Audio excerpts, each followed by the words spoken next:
This story takes place in ancient India, around the year 500 BC, a time when poverty and traditions weighed more than any affection.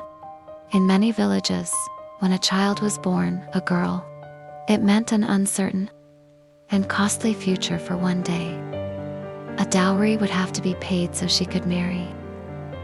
For families without resources, that cost seemed impossible, and some made decisions that history should never forget. You are about to step into a life no one would choose to live. A real past, a pain that has survived through time. Today you will be a baby arriving in the world, carrying a fate of rejection before even taking a breath. This is not your story, but it could have been. So, make yourself comfortable. Take a deep breath. Even though this narrative comes from another life, allow yourself to dive into it. Write in the comments which city you're watching us from, and if something in this video touches your heart, like and subscribe, because some stories need to be remembered.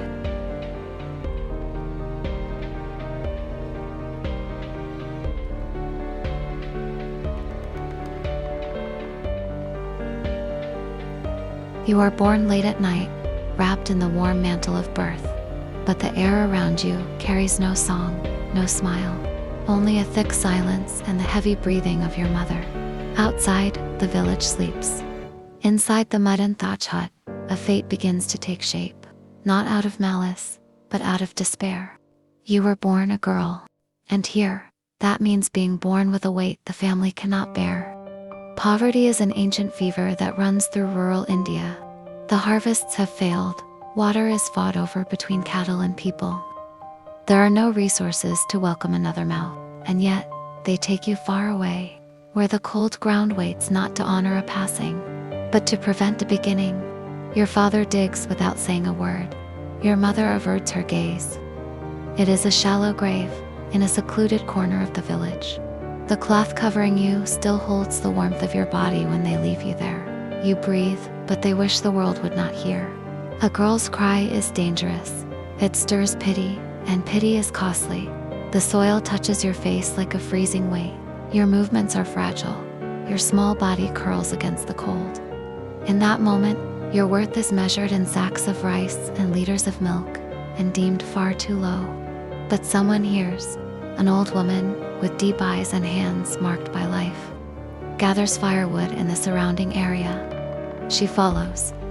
The muffled sound of breath, almost mingled with the wind, and quickens her pace.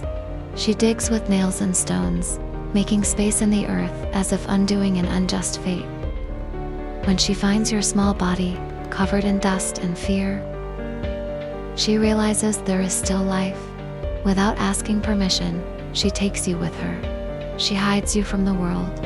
In the hut where she lives, she warms you with old cloths, feeds you with the little she has, and protects you as if guarding a sacred secret. You grow up invisible, a ghost made of flesh and bone. It is there, among the smell of smoke and dry leaves, that at 7 years old you hear the story of your beginning.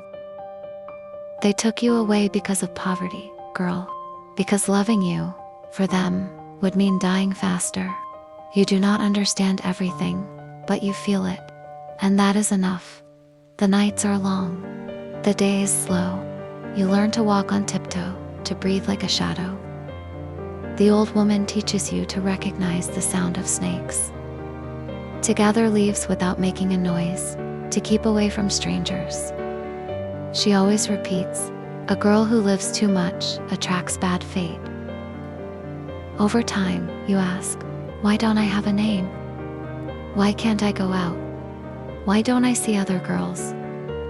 The old woman tells stories of others who were born and were taken away, of mothers who cried in hiding, and fathers who disappeared into the fields, never to return.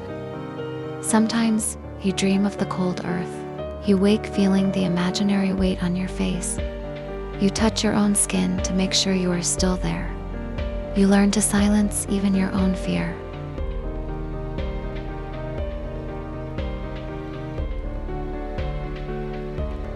At 12 years old, you no longer fit in the hiding place. Your hair falls over your shoulders. Your eyes hold a silence that only someone who has lived in hiding can know. You are no longer a baby. You are a young woman, and that becomes a problem again. Hunger grows. The forest loses its green. One day, men appear. They are neither hunters nor shepherds. Their eyes are like hooks. They have heard of a girl with no name, no family. They want to know. They want to find. They want to take. They invade the shelter. They take what little there is, knock over pots, scatter ashes, take the animals. You run. You run as if you were born running. You only stop when the cry of the woman who raised you disappears. And then, there is silence. You never see her again. The woman who saved you becomes a memory. And you, a rootless wind, soon you are captured. Sold as a servant, taken to another village. There no one asks who you are. They ask what you can do. A family feeds you just enough to keep you standing, and then hands you over. The man is a widower in his early 30s. He needs company, hands to work, someone who will not question. The arrangement is sealed in 3 days. No celebration, no flowers, no promises. Just an exchange, a silent young woman for food and an old animal. On the first night, the walls hold a heavy silence. You do not understand every gesture, but you feel that your body is now claimed territory. You learn to live between tasks and looks that demand no answers. The months pass, until nausea announces a change. Before it is confirmed, you know it is a girl, and the world has not changed. The murmur in the house is clear. If it's a girl, she will not stay. You think of the old woman who saved you, of the arms that warmed you. You promise yourself it will be different. But the nights are long, and the whispers around you are louder than your hope. When the child is born, the space is already prepared so she will not see the dawn. You hold her, see your own reflection in her. But feel the weight of everyone around you, as if the future were decided by many hands and not yours alone. The moment dissolves, and the silence returns, a silence heavier than the first.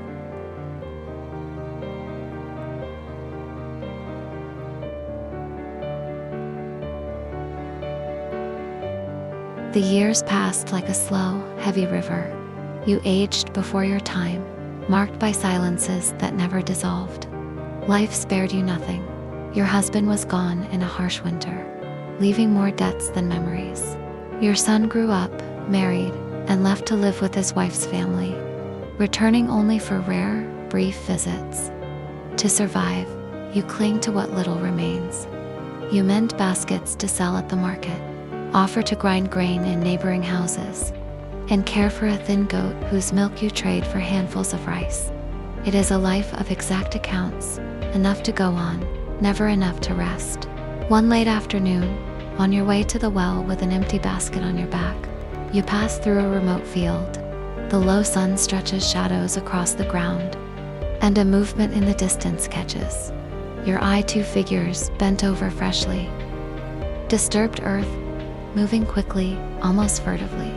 You hesitate, but something in the air steals your breath, a muffled, uneven sound. It is not the wind. It is not an animal. It is familiar. Your whole body shivers. You recognize it. It is the sound that once belonged to you. Your instinct is to run, but your legs lock. Then, you crouch behind a bush and watch. They place something small into the hole, cover it with a cloth, and begin to throw dirt over it. The scene cuts through your memory like a blade. You remember the weight in your hands, the cloth, the cold soil, the silence that followed. Years ago, it was you who bent over the earth. Your heart races, but you wait. When they leave, carrying their tools, you rush to the freshly closed mound. Your fingers tremble, but they do not stop. You carefully move the earth away, open the cloth, and there she is, a girl far too small to understand what has happened. Alive, her face damp and warm against the cold air. You hold her tightly, as if the world were trying to take her away. You wrap her in your own shawl, feeling her heart beat against yours. Without thinking, you carry her home. And on the way, you realize that life is offering you what once you didn't have the courage to do.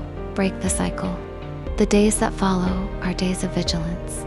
You care for the girl as if she were a precious secret, feeding her with the little you can, sharing the goat's milk, warming her against your chest on cold nights.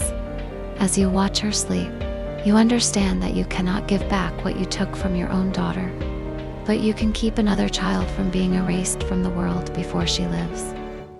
It is as if, by saving her, you had rescued a part of yourself that was lost in the earth years ago. The silence that once weighed on the house is now broken by the soft sound of her breathing, a sound that fills the air with meaning. You know the world is still harsh, that poverty still lingers, that nothing is guaranteed. But something has changed. Now, when you look at the distant field where you once almost lost your own beginning and where, later, you saved another life, you feel that fate has given you one last chance to choose. And this time, you chose to live. For 2